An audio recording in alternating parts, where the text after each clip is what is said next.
Boa tarde a todos e todas, né? Nós estamos na nossa quarta e última aula, né, sobre o livro A Estética da Resistência, Autonomia da Arte no Jovem Lukács. E nessa última aula eu vou apresentar para vocês a parte, vamos dizer assim, mais árida, mais difícil, mais densa, né, que é a reflexão propriamente filosófica e teórica do jovem Lukács, mas que, a meu ver, ela compõe um conjunto, né, com as partes anteriores, né? A produção do jovem Lukács nessa fase inicial, ela é mista, né, híbrida, ela combina esses ensaios que vimos nas aulas anteriores com os textos especulativos. E eu fiz questão de apresentar esse conjunto, né, e gostaria que ele fosse pensado conjuntamente. Acho que um ilumina o outro, um marca, né, a amplitude do outro, enfim. Né?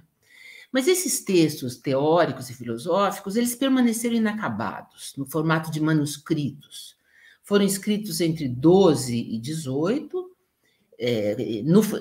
na forma da teoria, no formato de teoria, né? Mas permaneceram inacabados, não foram publicados, só foram publicados depois depois da morte de Lukács, de 1971. Né? Mas eles foram importantes para o jovem Lukács, porque por meio deles ele desenvolveu teoricamente suas ideias, né, naquela era que ele tinha naquela época. E ele pleiteava com esse material, com esses manuscritos, uma vaga para professor de filosofia em Heidelberg. Depois não deu certo, começou a guerra, enfim, e não deu certo. Esse projeto foi, de certo modo, abortado. Mas são textos interessantes, são textos originais, com aberturas bastante singulares, e eu gostaria de, pelo menos na aula de hoje, apresentar para vocês, né, pelo menos as questões fundamentais deste material, desses manuscritos inacabados. Então, neles, de fato, o autor busca fundamentar a sua concepção de autonomia da obra de arte. Então, essa ideia da autonomia da obra de arte está presente nesses manuscritos, né? Os manuscritos ficaram conhecidos como a primeira estética do jovem Lukács, né? E dada a envergadura que eles exibem, eles já apontam, né, as intenções deste filósofo em direção ao sistema, em direção a uma grande estética, né? Nós temos apenas capítulos sem uma ordem sequencial muito clara, eles foram organizados basicamente em 2 volumes, Filosofia da Arte e Estética de Heidelberg, mas há discordâncias na época da organização, já haviam discordâncias sobre a organização dos capítulos, a sequência lógica deste material. O próprio Lukács foi consultado um pouco antes de morrer e dizia que ele não conseguia recuperar, de certo modo, essa sequência. Em todo caso, o que nós temos aqui é um plano, né, de uma filosofia da arte que busca constituir categorias histórico-filosóficas de uma estética imanente. Né? Então, vejam, eu vou examinar os 2 livros, né, separadamente, apontar só para vocês algumas questões fundamentais. Então, em Filosofia da Arte, que é o primeiro conjunto de manuscritos de capítulos, Filosofia da Arte de Heidelberg, escritos entre 1912 e 1914, Lukács procura fundamentar, então, essa estética imanente a partir da seguinte constatação: as obras de arte existem. Elas são objetos, elas têm concretude, elas não são ideias, elas têm uma objetividade, elas existem. Em função da existência das obras de arte, né, Lukács faz a seguinte pergunta de tonalidade kantiana: como elas são possíveis? Como uma obra de arte é possível? Então, tentando responder a essa pergunta de tonalidade kantiana, nós vamos acompanhando nesses textos, nesses manuscritos, uma pesquisa filosófica que almeja dar voz ao objeto, à obra de arte. Isto é, ela é como se ele tentasse fazê-la falar, né? Então, é uma obra de arte que é aprendida, como já vimos nos ensaios, como pura criação humana, fechada em si mesmo, única, singular e entendida como um complexo imanente, ao mesmo tempo material e formal. Então, essa é a definição que ele dá para a obra de arte, nesses textos especulativos, que a obra de arte é um complexo imanente, ao mesmo tempo material e formal. O jovem Lukács quer, de fato, saber se a obra de arte é pertinente para ser pensada como um objeto adequado à pura imanência da vivência. Começa a surgir com muita intensidade esse conceito de vivência, em alemão é o Erlebnis, e ele quer saber se a obra de arte é o objeto adequado à manifestação imanente da vivência, não transcendente, mas imanente da vivência. Então, nessa direção, ele começa diferenciando o seguinte. Então, se a obra é um objeto, ele é um dado, ela, contudo, não tem a mesma realidade de um fato empírico. E, além disso, acentuando essa diferenciação, né, ele diz: a arte não é a comunicação de um dado da realidade. Veja, ela não tem a mesma dimensão dos dados empíricos, ela tem uma objetividade, mas ela não tem a mesma dimensão dos dados empíricos, ela não é a comunicação de um dado da realidade, nem tampouco a expressão de um querer artístico do criador. Ela é uma singularidade, ela é um fechamento imanente nela mesma, único, singular, que efetua por meio de uma inverossimilhança aparente, né, uma aparência que é inverossímil, né, que essa obra efetua, portanto, a partir dessa inverossimilhança aparente, né, um afastamento e uma aproximação da realidade vivida. Então, a obra de arte, nesses manuscritos, ela é, para Lukács, ela é este objeto que eleva-se solitário, acima da vida empírica, naquilo que Léo Popper, o grande amigo e companheiro húngaro dele, dizia ser a vida própria da arte. Então, vejam, né? Então, nesse texto Filosofia da Arte, de Heidelberg, né, Lukács tenta, então, fundamentar essa singularidade da obra de arte, tomando distância, dialogando e tomando distância, das filosofias da arte que tentavam, até então, integrar a arte na vivência, por considerá-las ingênuas. E, ao contrário, defende que a arte estabelece um olhar estrangeiro, porque ela pretende incorporar o não vivido ao vivido.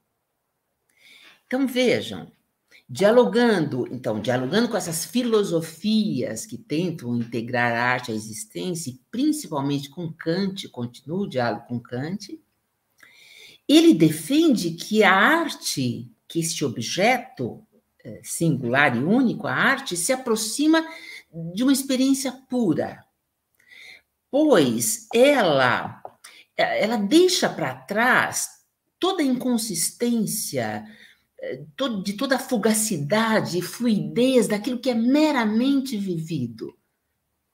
E ela se eleva a uma certa objetividade que vai além dos homens e do tempo. Então, vejam, Lukács demonstra nessa direção, dialogando ainda com Kant, que a terceira crítica, né, a crítica do juízo de Kant, a chamada terceira crítica, mesmo tendo enunciado corretissimamente a questão da autonomia da arte, nós temos este enunciado lá, e Lukács concorda que ele é correto, enfim, mas quando Kant associa a esfera da arte à figura do ajuizador, que participa com o seu juízo sobre o belo, quando ele diz isso é belo, ele participa com o seu juízo sobre o belo de uma dada comunidade da experiência, Lukács diz que o argumento de Kant cai num círculo vicioso, que é incontornável.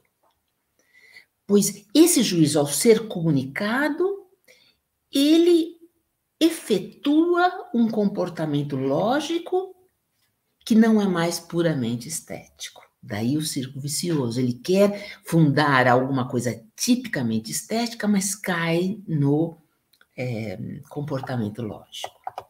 Então, vejam, em busca, teoricamente, da especificidade do estético, né, Lukács sugere com muita ousadia que a arte, portanto, vejam, isso, eu estou apontando para vocês só as coisas mais ousadas e mais, vamos dizer assim, mais instigantes desse material inacabado, né, do jovem Lukács. Né? Ele sugere com bastante ousadia que a arte está fundada no fracasso da comunicação.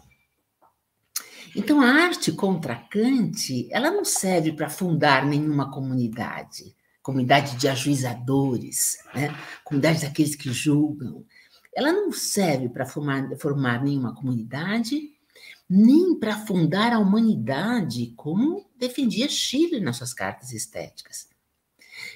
Tampouco ela é instrumento de uma comunicação adequada, pois o que é constitutivo nela é ser efetivamente um duplo mal-entendido, um mal-entendido insuperável. Então, aqui tem um conceito que é, no mínimo, instigante, que é este conceito desenvolvido nesse texto de Lukács, que é o conceito de duplo mal-entendido. Então, a arte é um duplo mal-entendido, por quê? Porque é um mal-entendido tanto da expressão como da comunicação.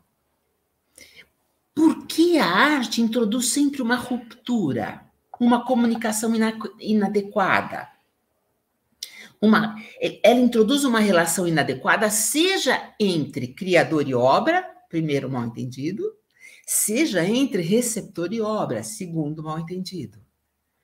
Então, só paradoxalmente, pelo estranhamento que ela produz, ela transmite nesse estranhamento uma qualidade imediata. Então, essa é a primeira novidade, eu quero marcar com vocês, né? Enquanto o século XVIII insistia na ideia de que a arte é uma forma de comunicação, instaura uma comunidade, né, entre aqueles que comunicam um valor, né? Lukács defende, em 1912, 13, que a arte é um duplo mal-entendido. Mas aí começam os problemas e os dilemas, né? Esse mal-entendido, para ele, não é uma arbitrariedade, mas é um esquema formal. É um esquema formal, constitutivo, intrínseco, e que é o único elemento por meio do qual é possível se defender a autonomia radical da obra de arte e a imanência da estética. Só por meio deste esquema formal do duplo mal-entendido é possível fundamentar a autonomia radical da obra de arte e defender e fundamentar uma estética imanente. Então, resta a ele, evidentemente, a tarefa dificílima de postular para este duplo mal-entendido uma universalidade. Se é um esquema formal, é preciso postular uma universalidade, e é isso que ele tenta fazer. Então, como ele resolve esse dilema? Não sei se resolve totalmente, mas como ele encaminha a resolução desse dilema, né? Então, Lukács, primeiro o que ele faz, ele desloca, a primeira questão que merece ser observada é o seguinte, ele desloca o acento do processo criador para o processo de recepção da obra, desconstruindo, digamos assim, filosofias da arte como as de Hegel ou Fiedler, contemporâneas, né, ou próximas dessa de Lukács, que estavam pautadas na criação. Então, de um modo geral, desde o romantismo até o XIX, o pós-romantismo, o que nós temos são filosofias da arte pautadas exclusivamente no processo de criação, ou predominantemente no processo de criação. como a de Hegel e Fiedler. Lukács desloca e tenta, portanto, encontrar o lugar da esfera estética, esse logos estético, né? Deslocando, acentuando o processo de recepção da obra e descrevendo fenomenologicamente os comportamentos que lhes são inerentes, o comportamento de criação e de recepção. Então, o que há de novidade aqui é um empreendimento fenomenológico, ele chama de um capítulo fenomenológico, no qual Lukács descreve os comportamentos que se relacionam com a arte, que são os comportamentos da criação e da recepção, e vai enunciando, descrevendo os tipos fenomenológicos do criador e do receptor. Então, por meio desse procedimento fenomenológico, ele pretende, então, circunscrever na esfera particular, né, na estrutura particular da esfera estética, né, a sua singularidade e dar voz a este objeto singular, que é o objeto obra de arte. Então, de modo que, para ele, a fenomenologia estética deveria ser um capítulo, né, para uma teoria das formas da experiência vivida. Então, já há uma preocupação de Lukács sistemática com as formas da experiência vivida, com o vivido, né? E ele imagina que a fenomenologia estética seria um capítulo que contribuiria com essa teoria das formas da experiência vivida. Então, em outros termos, por meio da reconstrução fenomenológica dessa relação entre a obra e a experiência vivida, né, essa esfera estética aparece para o jovem Lukács como um momento fundamental no qual seria possível obter, teoricamente, filosoficamente, uma proximidade possível da imanência da realidade vivida. Então, a ideia, vocês vejam que nós já estamos aproximando das questões posteriores que Lukács vai trabalhar, nessa ideia de o que está mais próximo da vida, né? E ele imagina que, descrevendo fenomenologicamente a obra, ele conseguiria chegar a essa relação mais próxima, né? Então, mas volto a insistir, porque justamente ela é um esquema de duplo mal-entendido, né? Nela, paradoxalmente, aí vem a grande, vamos dizer assim, um grande desafio, apontando um grande desafio, que mesmo produzindo um duplo mal-entendido, isso não exclui o fato de que ela é uma forma de harmonia pré-estabelecida. Ele usa aqui o vocabulário de Leibniz, de harmonia pré-estabelecida, quer dizer, uma harmonia, vamos dizer, autônoma, única, singular, né? Uma harmonia particular entre forma e matéria, e que, portanto, daria à obra uma experiência substancial. Então, vejam, né? Então, a pesquisa desse livro, né, desses capítulos, ou desse capítulo fenomenológico, que é um capítulo importantíssimo, né? Ela parte da descrição deste esquema tripartite, vamos chamar assim, entre obra, criador e receptor, né? De modo que a fenomenologia descrita por Lukács se situa nesse território novo, né? É um território novo, não livre de riscos, né? Constituído entre duas esferas subjetivas, uma anterior à obra, que é do criador, e a outra que é posterior à obra, a do receptor, né? E entre elas opera com objetividade, concretude ou com uma proposta de harmonia pré-estabelecida a autonomia da obra de arte. Enfim, né? A tarefa da fenomenologia da arte, para Lukács, portanto, consistiria especificamente em explicar essa dupla passagem no criador e no receptor, do sujeito empírico ao sujeito estético. Então, aqui continua vamos dizer, esse desdobramento da subjetividade, há um sujeito empírico, mas há um sujeito estético, né? Nele se vivencia uma experiência imediata, que é posta na sua imediatez pela forma, né? E o que a fenomenologia possibilita, o que a teoria e a filosofia possibilitariam seria a passagem, portanto, a compreensão, a passagem, a visibilidade dessa passagem do sujeito empírico ao sujeito estético, né? Então, ao explicitar essas passagens, o jovem Lukács tira, assim, as conclusões mais radicais da terceira crítica kantiana, né? Ao defender que a arte não é uma forma de comunicação adequada, ela não é uma comunicação lógica, mas, diferentemente, quando ela se manifesta, ela se estabelece por meio de distâncias, estranhamentos, resistências, né, entre essa forma da arte e as formas da realidade, empíricas da realidade vivida. Então, rapidamente, muito rapidamente, eu só estou no livro, eu tento detalhar ao máximo isso, eu estou só apontando para vocês, né? Na descrição do comportamento do receptor, então ele começa com essa fenomenologia do receptor. Ele destaca o seguinte, né? Que a obra provoca no receptor vivências fortuitas, né? Na medida em que ela permite ao receptor, transformando-se em sujeito estético, né? Ela permite nele uma abertura de uma disponibilidade para a obra. Esse é um conceito interessante, está em Kant, está em todo o romantismo, de disponibilidade para a obra, que não é nada mais, nada menos do que uma abertura para a diferença, para a alteridade. Para a alteridade, ou seja, é uma disponibilidade para receber impressões e ser afetado imediatamente, intensamente, por um objeto, por um dado.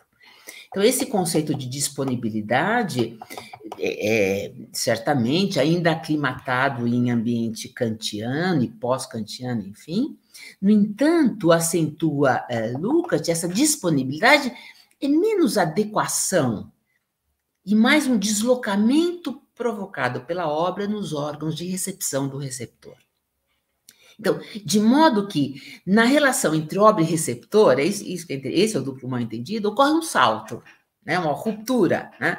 Não é uma linha de continuidade, não é uma adequação na relação entre obra e receptor, por meio da qual o espectador, o fruidor, o leitor, enfim, né, projeta, esse conceito é importante, projeta um conteúdo não empírico. Então, por meio da obra, o receptor projeta um conteúdo não empírico e embutido nele há numa experiência de alteridade. Então, vale ressaltar, quer dizer, nessa relação o mal-entendido permanece, porque o conteúdo da obra, ele é irredutível à mensagem. Isso é interessante no jovem Lukács. Não tem uma mensagem, um conteúdo que seja assimilado como semelhança. Então, o conteúdo da obra é irredutível à mensagem, né? De fato, o que vigora, o que predomina é a forma, em consonância com a proposição kantiana de que é a forma e o conteúdo que possibilita a projeção. Então, essa projeção que, de certo modo, livremente, espontaneamente, o espectador faz, né? Ela decorre da relação com a forma, e não exatamente com um conteúdo específico, né? Isso porque a obra, pela indeterminação de seu conteúdo e pela abertura de suas possibilidades, ela não deixa de ser um esquema abstrato. Então, nós já vimos isso, quer dizer, ela é um esquema abstrato, né? Eu cito uma frase do próprio Lukács, né? Ela é uma imagem de toda a realidade imaginável, desejável, ela é um esquema da realização, tal como pode ser vivida em geral. Mas ela é essa realidade imaginável ou desejável, né? Então, em termos filosóficos, né, nós temos aqui, é isso que Lukács está tentando fundamentar, a possibilidade de uma imediaticidade da experiência vivida, quer dizer, tem alguma coisa imediata da experiência vivida, mas que, ao mesmo tempo, não toca, de fato, em nenhuma realidade empírica, pois o que se vive nessa experiência do espectador é a vivência de um complexo formal como realidade. Olha, eu vou repetir, quer dizer, não é a realidade, mas é a vivência de um complexo formal como realidade, o caráter de realidade sustentado apenas por essa imanência da experiência que a forma realiza, digamos assim. Né? Então, resumindo rapidamente, no comportamento receptivo, né, esse mal-entendido entre a obra e o espectador, nesse comportamento, o mal-entendido é produtivo, diz Lukács, né? Porque o espectador realiza, né, a vivência da obra, mas com seus próprios conteúdos. Quando ele projeta, ele realiza essa experiência da obra com seus próprios conteúdos. Isso, para Lukács, é algo extremamente produtivo, né? Então, isso porque a obra provoca nele um mundo fechado, né? Que o espectador vive como algo independente dele, né? Então, isso só é possível porque o espectador tem o desejo de atingir uma utopia, um sonho, o desejo de atingir um objeto adequado à sua vivência. Ele tem o desejo de ir além dos limites da sua mera subjetividade. Ele tem o desejo de encontrar satisfação em uma coisa fora dele mesmo. Então, a obra é o que possibilita, de certo modo, no plano desse esquema formal, que essa experiência seja vivenciada pelo espectador. No polo oposto, também muito rapidamente, na fenomenologia do criador, o movimento é inverso. Lukács descreve este movimento do querer do artista, que vai em direção à obra, né? Que é um querer que também vai além da experiência empírica. É sempre essa ideia de ir além da experiência empírica. Né? O criador quer encontrar uma forma adequada para a sua vivência, ou seja, em termos mais precisos, ele quer coincidir essa sua vivência com uma forma técnica. Então, aqui, descreve Lukács de modo muito original, a meu ver, né? Nessa relação entre o criador, o artista e a técnica, né? Há um intervalo, diz Lukács, há um hiatus, né? Há um intervalo, né, entre o criador e a produção. Porque a obra, na sua fatura, no seu modo de fazer, a obra vai sendo determinada não exclusivamente pela vontade do criador, mas justamente por aquilo que Leo Popper chamou da vida própria da obra. Pelos elementos materiais, pelas relações entre esses elementos que lhe conferem uma vida fechada, uma unidade. Então, para Lukács, a obra é justamente esse sistema fechado de relações na qual o possível, o utópico, né, é realizado pelo criador, né? Claro, certamente por meio do seu ponto de vista, por meio das suas por meio da sua fatura que atualiza e vivifica possibilidades utópicas da experiência vivida.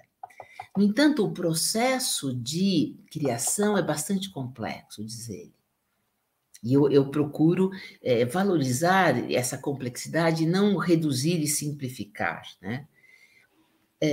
Porque Lukács insiste muito, o jovem Lukács insiste muito nisso, eu acho que é uma ideia fértil, interessante, que o criador, é claro que ele é o responsável pela criação da obra, ele é responsável pela organização do material, pelo tratamento simbólico, mas o que acontece ao final não é produto exclusivo dele. Esse tornar-se simbólico ocorre para Lukács no processo interno pelo qual a forma tende a se fundir com a matéria, na própria materialidade dos elementos que são ali explorados, seja no som de uma música, seja na paleta das cores e das tintas, seja, enfim, na disposição de uma cena teatral. Então, tem alguma coisa que é um mal-entendido, que escapa ao Criador e que se desdobra da própria materialidade, nessa abertura do próprio material sobre as suas possibilidades. Então, a realização da obra, então é isso que ele examina aqui nesses textos especulativos, né? Como é que a obra é possível, a realização da obra, ela ocorre por meio de saltos, né? Abismos, né? O primeiro o primeiro salto é a produção de uma forma pura de um signo fabricado, né? E esse salto ocorre por uma forma pura transcendental, que seria uma tentativa de dotar essa forma imaterial, morta, né? De uma certa realidade, de uma certa vivência, um certo brilho, né? Que Lucas nomeia como uma forma de realidade. Quer dizer, a forma pura transforma-se em forma pura transcendental quando ela tenta criar vamos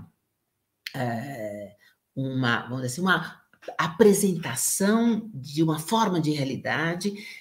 Ela tenta se aproximar de um certo naturalismo. Ele diz, olha, toda obra de arte, de um modo ou de outro, em algum momento, tenta aparentar um certo naturalismo. O salto seguinte é a solução encontrada.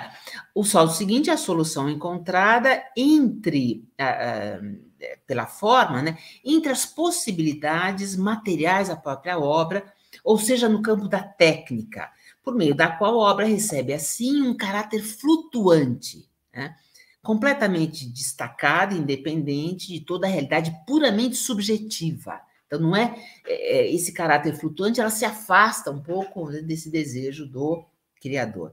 E o terceiro salto seria o do acabamento da obra, que é nomeado por Lucas de forma pura reencontrada, no qual a obra, né, de fato, consegue apresentar ao final, né, nesse acabamento final, uma substancialidade que é obtida um pouco involuntariamente, né? Então, nesse acabamento final, a obra se fecha em plenitude imprevista, né? Após o que ele diz, uma certa renúncia e resignação do Criador. Então, Lucas ousa dizer que não é o artista que chega à síntese da obra, como defendiam os românticos, é a própria obra. É a própria obra. Né? Então, de todo modo, né, ele, numa certa concessãozinha ao final do século XVIII, a Kant, aos românticos, a Schiller, enfim, ele reconhece que essa última passagem, né, da forma transcendental, a forma pura reencontrada, é algo raro, né, é uma feliz coincidência, diz ele, é um equilíbrio que só se dá no gênio, né? E que não é vivido de modo algum conscientemente, como Kant dizia e outros também, né? Há uma certa inconsciência, né, disso, né, quando isso é aprendido desse modo. Enfim, essa é a ousadia primeiro volume de manuscritos intitulado A Filosofia da Arte. Rapidamente, muito rapidamente, eu quero apresentar um pouco a ousadia, os dilemas do segundo.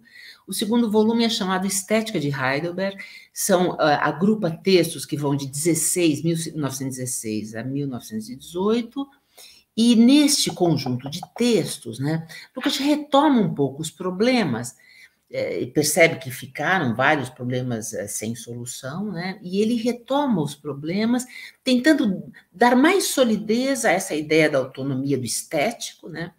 Mas agora pensando particularmente o tema do valor da obra, né? Ele percebe que restava ainda a essa estética, né, problemas e desdobramentos, e que ela o exercício fenomenológico só se completaria com uma doutrina do valor. Então, ele vai nessa direção, né, de tentar pensar o tema do valor da obra de arte, e percebe que alguns paradoxos precisam ser encaminhados, se não solucionados, pelo menos encaminhados, né? Por exemplo, entre eles, por exemplo, né, se o que se visa é uma estética imanente, a uma experiência imanente, né, esse valor o valor é imanente à obra, como falar em valor transcendental? Quer dizer, um valor construído pela razão. Como resolver essa questão do transcendental e do imanente no interior da obra? Isso era um problema que tinha ficado da fenomenologia, né? E essa estética imanente ainda não seria herdeira de um conceito de beleza cujo fundo era metafísico? Ele estava tentando se afastar desse conceito de beleza que tinha sua fundamentação numa metafísica, e quando ele usa o conceito de harmonia pré-estabelecida de Leibniz, quer dizer, será que ele ainda não era herdeiro disso? Enfim, né? Então, tentando resolver esses problemas que não são fáceis, né, ele continua encaminhando o debate, né, e agora se volta para a história da filosofia, de Platão a Hegel. Esses textos têm vários diálogos com a história da filosofia, passa bastante por Schelling, discute bastante com Schelling, mas o eixo central é esse conceito de valor, não mais o subjetivismo kantiano da terceira crítica, mas agora um conceito de valor extremamente contemporâneo, né, e muito ativo, muito vivo na produção filosófica dos filósofos de Heidelberg, num movimento chamado de neocantismo, né, com Lotze, Laski, Rickert, né? Vejam, são autores que vão continuar, que Lukács continua dialogando e frequentando. Então, para esses autores, o valor é entendido como um conceito a priori, como uma validade a priori, mas o valor é aquilo que é posto, né? Que é posto sem ser necessariamente. Então, há uma diferença entre o que é e o que é posto como valor, né? Então, o valor, de certo modo, para estes neokantianos é pensado como um terceiro elemento que talvez pudesse superar a dualidade entre o sensível e o suprassensível, entre sensibilidade e inteligível, enfim. Né? Então, a tarefa não é pequena, e Lukács, nesses capítulos adicionais da estética de Heidelberg, ele assume o desafio de construir uma doutrina estética do valor. Né? Então, continuando o capítulo fenomenológico, ele busca, de novo, afirmar a especificidade da esfera estética, mas agora a especificidade da validade estética. Quer dizer, tentando imaginar que ela é uma esfera que apresenta um valor. E, evidentemente, ele começa a sua reflexão separando o que seria a validade estética da validade lógica e ética. Né? Então, o ponto de partida é muito interessante, eu só enuncio muito rapidamente, é o tratamento dado ao tema do valor por Laski, né? Que Lukács cita bastante, e toda a reflexão dele está fundamentada nessa concepção de valor de Laski, que partia da ideia de que o lógico de certo modo, lógico é aquilo que é logicamente nu. Tem essa ideia do nu, né? Logicamente nu, ou seja, de uma validade lógica, isso é muito interessante, que não se afasta muito, que é fundamentada, que é constituída a partir de uma irracionalidade fundamental. Ou seja, quer dizer, as categorias lógicas para Laski, elas não são muito inseparáveis do material ao qual ela confere uma inteligibilidade. Então, esse logicamente nu significa, de certo modo, que Laski abria um caminho, um campo, que Lukács designa como um impulso para o concreto. Então, o tema da validade é pensado como a busca de um valor que não se afasta do concreto, da irracionalidade do concreto. Ora, só rapidamente, muito rapidamente, vocês que conhecem ou conhecerão, enfim, a história e consciência de classe, que é o texto seguinte, né, fundamental de Lukács, lá esse tema da irracionalidade do dado empírico volta com muita intensidade e como tarefa fundamental para o pensamento. O pensamento é aquele que não abandona a irracionalidade, não imagina que a irracionalidade seja algo a ser simplesmente afastado. Então, Laski abre um caminho, então, para o concreto, para uma certa valorização da materialidade, né, que possibilita, de um modo geral, né, que Lukács comece a operar com mais intensidade com o conceito de experiência vivida. Com o conceito de experiência vivida, é a mesma Erlebnis, né? Mas agora ela se torna Erlebnis Wirklichkeit, quer dizer, é a efetividade da experiência vivida e não mais a experiência como algo subjetivo. Então, o que nós temos aqui na relação entre obra e valor é a ideia de que a obra, cada vez mais, ela daria uma apresentação, uma resposta sobre essa materialidade, então ganhando uma certa objetividade, e é por isso que rapidamente podemos perceber que dos primeiros manuscritos, de 12 e 14 para os últimos, nós temos essa passagem de um conceito de Erlebnis, de vivência predominantemente subjetivo, para Erlebnis Wirklichkeit, ou seja, para Erlebnis como efetividade da vivência. Então, é nesse contexto que Lukács se pergunta, mais material, um contexto mais material, mais objetivo, que ele se pergunta sobre a validade estética, né, da obra.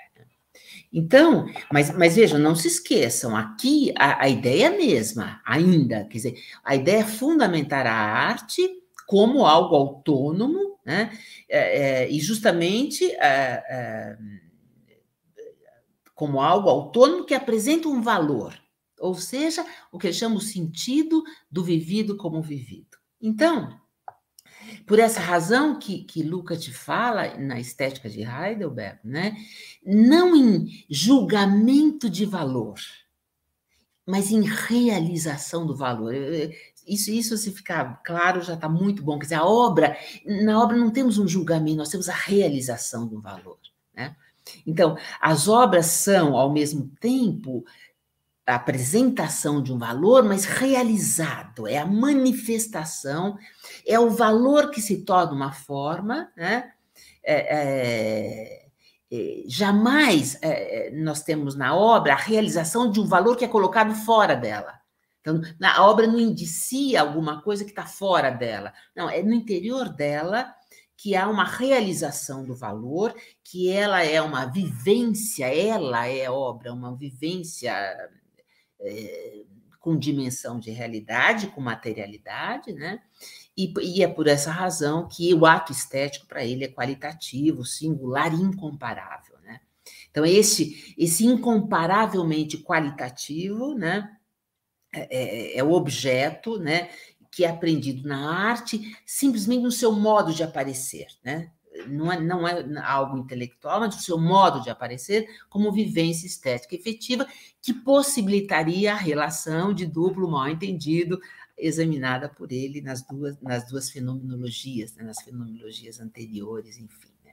Então, vejam, aqui, grosso modo, né, Lukács incorpora Hegel, né, aproxima-se de Hegel, né, cujo método, né, vamos dizer assim, né, para já usar o vocabulário de história e consciência de classe que está chegando, que é o texto mais próximo, né, então, cujo método lhe permitiria, de certo modo, aprender o lugar dessa vivência estética. Né? Então, possibilitaria, é este método que possibilitaria a Lukács de perceber que a obra de arte é um local no qual há a possibilidade de um sujeito-objeto idêntico. Então, é esse conceito metodológico de uma filosofia que busca encontrar o sujeito-objeto idêntico, né, Lukács já utiliza isso nesses manuscritos juvenis, vamos chamar assim, né, visando, portanto, superar a dualidade da filosofia pós-kantiana nessa identidade entre sujeito e objeto. Então, de fato, Lukács vai se aproximando de Hegel, não sem antes advertir várias vezes que no esquema hegeliano essa distância entre sujeito e objeto não é de todo eliminada e que a verdadeira identidade no sujeito-objeto permanece apenas como uma ideia, enfim. Né? Então, ambicionando tremendamente ir além de Lukács e fundamentar essa identidade, Lukács escreve um ensaio intitulado A Relação Sujeito-Objeto na Estética, que é o capítulo 3 da Estética de Heidelberg, mas este ensaio foi publicado na revista Logos, uma revista importantíssima de Heidelberg, né? E, em 1917. Olha a data, ele publica em 1917 nessa revista Logos, depois isso vai ser incluído também na Estética de Heidelberg, este ensaio intitulado A Relação Sujeito-Objeto na Estética. Então, nele, muito rapidamente, Lukács concentra-se, né, no exame justamente, né, da especificidade e da autonomia da esfera estética, mas entendida agora justamente nesse conceito, nesse contexto neocantiano, como uma esfera de valor. Né? Então, ele novamente vai comparar, ele já fez isso várias vezes, volta de novo, ele vai comparar as esferas lógicas, ética, a esfera lógica, ética e estética, né? E perceber a diferença entre elas, em linhas gerais, né? Muito em linhas gerais, se na esfera lógica o sujeito particular é banido dessa esfera, né? Porque ela é uma esfera dominada, vamos dizer, de certo modo, pelo objeto e pela sua universalidade. Na esfera ética, Lukács diz, nós temos o contrário, nós temos o domínio do sujeito, e quase nenhuma objetividade. Né? Portanto, diz ele, é só na esfera estética que, diferentemente, nós temos, de fato, a possibilidade de estabelecer uma relação sujeito-objeto de identidade, porque a relação sujeito-objeto preserva os dois polos, na medida em que, como, de certo modo, o jogo schilleriano, né, esses dois polos, sujeito e objeto, manifestam-se simultaneamente em ampla atividade, e quando eles se manifestam em ampla atividade, eles eliminam a infinitude tanto do sujeito como do objeto. Ora, diz Lukács, a infinitude tanto do sujeito e do objeto era o conceito romântico que ainda reverberava e né, nas filosofias da arte, e que sempre desaguavam em um processo infinito e realizável de uma aproximação infinita de um objeto. Quer dizer, desaguava sempre em obscuridade, em incompletude, em irrepresentabilidade, ou seja, em não em um valor. Então, ele diz, na esfera estética, então, diferentemente, né, o que nós temos efetivamente, né, é que as duas esferas, o sujeito e o objeto, operam com intensidade máxima e eliminando tudo que é infinitude. E assim essa esfera consegue superar esse vazio da aproximação infinita e realizar na obra o valor. Então, o sujeito estético não é o mesmo sujeito lógico, nem o mesmo sujeito ético, né? Porque nele o objeto estético realiza o valor. Ele realiza o valor, então por isso que ele é único, ele constitui-se na obra de arte, e o sujeito, então, estético, que é um sujeito vivencial estético, ele manifesta-se como um vivido imediato, ele manifesta ali, ao contato com o objeto, uma subjetividade que se desdobra e potencializada, ela chega naquilo que Lukács chama de um homem inteiramente. Volto aqui um pequeno esclarecimento. Schiller trabalhou bastante com esse conceito, né, buscando antropologicamente caracterizar o homem pleno, né? Então, a ideia de que o homem pode viver meramente como homem, mas ele pode viver como um homem inteiro, mas ele pode viver inteiramente, né, com plenitude. Então, essa vivência estética, ela é o que possibilita na obra de arte que o homem viva inteiramente, né? Ele passe por um processo de vivência. Então, resumindo rapidamente, então, no lugar do jogo entre as faculdades, né, postulado por Kant, depois reinterpretado por Schiller, né, a vivência estética destacada pelo jovem Lukács, né, nessa noção do homem inteiramente, né, ela aponta para o primado de uma outra faculdade, interessante que ele ousa chamar de uma outra faculdade, que é a faculdade vivencial, Erlebnisvermögen, quer dizer, é uma faculdade vivencial, cuja qualidade seria a de efetuar essa redução das possibilidades vivenciais do homem a seus órgãos internos de captação do mundo. Quer dizer, é uma possibilidade de vivência que reduzida à percepção, a percepção concreta do homem. Então, essa relação sujeito-objeto idêntica, essa identidade entre sujeito e objeto, né, ela é típica dessa esfera estética, porque a esfera estética instaura um microcosmos, né?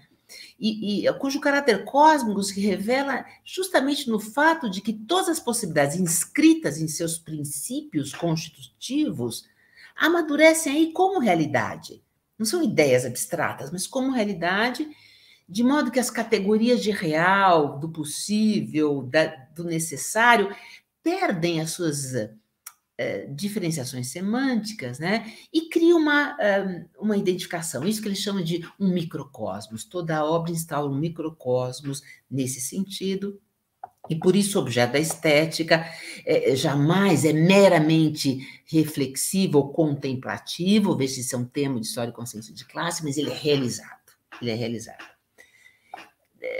É uma dialética hegeliana, eu diria aqui rapidamente, finalizando, não exatamente, né? É menos um procedimento teórico e mais vivencial. Ou seja, é uma relação sujeito-objeto idêntica, né? É uma relação interna à obra que não pode ir além do objeto, né? Ela é um dever ser, né, de certo modo separado da exterioridade, mas vivido como realidade, né? Então, por meio dessa, vamos dizer assim, dessa esfera estética, não se pode pensar em sistemas de objetos possíveis, mas apenas naquilo que é efetivado na obra, o que para muitos críticos, enfim, com razão, indicaria uma totalidade não dialética. Enfim, esse é o debate, né, que o jovem Lukács deixa para os seus leitores, enfim, né? Então, no entanto, mas como eu procuro demonstrar, né, se não temos uma dialética, vamos dizer assim, pura, né, nós temos um dinamismo, né, no qual os limites são estabelecidos, claro, a partir do interior da obra, mas por meio desses limites há uma possibilidade de que a utopia, o sonho e os desejos sejam tornados realidade, vislumbrados ou vivenciados como realidade. Enfim, finalizando, eu diria que o centro da estética de Heidelberg é justamente essa obra de arte única, né, como um objeto incomensurável, singular, simbólico, né? E Lucas soluciona parcialmente a sua doutrina de valor por meio do conceito de realidade vivida. Acho que a intuição é muito interessante, mas a solução ainda é problemática, né? Então, é possível, né, como nós vimos, que esse sujeito estético possa ir além da realidade vivida apenas na vivência estética, né? Enfim, né? De todo modo, quer dizer, se o conteúdo da arte, no limite, não pode ser conhecido, se o duplo mal entendido permanece, pois a arte é incomparável, né? Ele pode ser vivido, né? Ele pode ser vivido como uma possibilidade, como aquilo que é idêntico à forma. Enfim, ele pode ser vivido como um momento em que o valor coincide com a sua realização. Quer dizer, um momento em que o valor não é uma ideia abstrata, uma imposição, um dogma, né? Mas é algo realizado. É algo realizado e, então, a relação sujeito-objeto equilibrada e idêntica possibilita isso. Evidentemente, permanece, né, o grande paradoxo que Lucas tem dificuldade em solucionar, né? Pois a identidade sujeito-objeto aqui só pode ser instaurada com um novo sujeito estético, quer dizer, com essa passagem do sujeito empírico ao sujeito estético, que realiza na obra a sua máxima intensidade vivencional. E, para tal, esse dever ser da norma estética exige, portanto, uma divergência radical dos sujeitos. Enfim, né, em outras palavras, né, em função do duplo mal entendido, a arte continua uma comunicação inadequada, na medida em que o vivido como qualidade é diferente para cada fruidor. Daí que o universalizável, então esse é o grande problema, o universalizável, seja tão somente, né, não é o conteúdo, enfim, seja tão somente essa intenção direcionada, seja no criador, seja no receptor, para a realização da vivência pura, né? Então, o que é universalizável na experiência estética não é um conteúdo, mas esse direcionamento, seja do criador, seja do receptor, para essa realização da utopia, né, que ele chama da vivência pura, né? E, nesse sentido, a arte é um esquema de uma comunicação de objeto determinado, não é um esquema de uma comunicação de um objeto, enfim, né? Mas talvez possa ser entendido como um esquema da realização vivencial em geral. Enfim, então, isso pode ser apontado como um limite, mas também com uma constatação mais serena, né, em direção às possibilidades de fato do campo estético, né?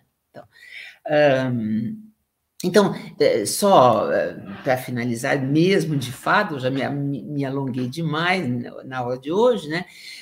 O último dilema que ele põe, de forma muito interessante, e também não resolve totalmente, é o dilema da historicidade, né? O último capítulo do meu livro trabalha a questão da historicidade, que é essa relação entre valor e história, né?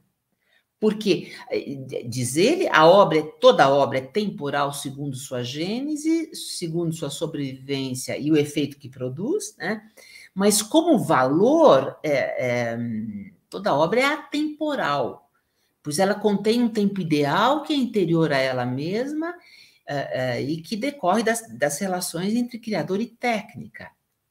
Então, Lucas defende, de certo modo, um tratamento híbrido, né? A obra é temporal e, ao mesmo tempo, atemporal, né? E mesmo assim, toda obra de arte fundamental, ela interrompe um contínuo do tempo, ela instaura uma novidade. Toda obra é uma novidade porque ela introduz algo radicalmente novo, algo incomparável, algo único, uma vivência, uma realização absolutamente única. Então, o tema da historicidade termina o livro de forma também inconcluso. aberto, né? Eu não escrevi nenhuma conclusão, né? Mas é esse tema que vai ser retomado, vamos dizer assim, nos textos seguintes do filósofo Lukács, e especialmente em História e Consciência de Classe, em 23, né? Nós estamos comemorando 100 anos da obra, né? E aí, num deslocamento bastante dramático, né?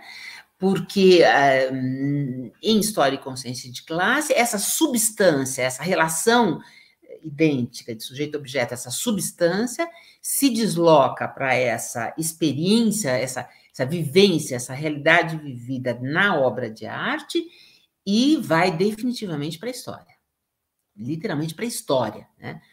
E ali Lukács vai encontrar um outro sujeito-objeto idêntico, vai pensar a sua gênese, e acho que você sabe muito bem, na consciência e praxis do proletariado. Bom, eu fico por aqui, agradeço muitíssimo quem me acompanhou nessas 4 aulas, né? Espero que possamos nos reencontrar em outras oportunidades por aí. Um abraço, muito obrigada e até mais.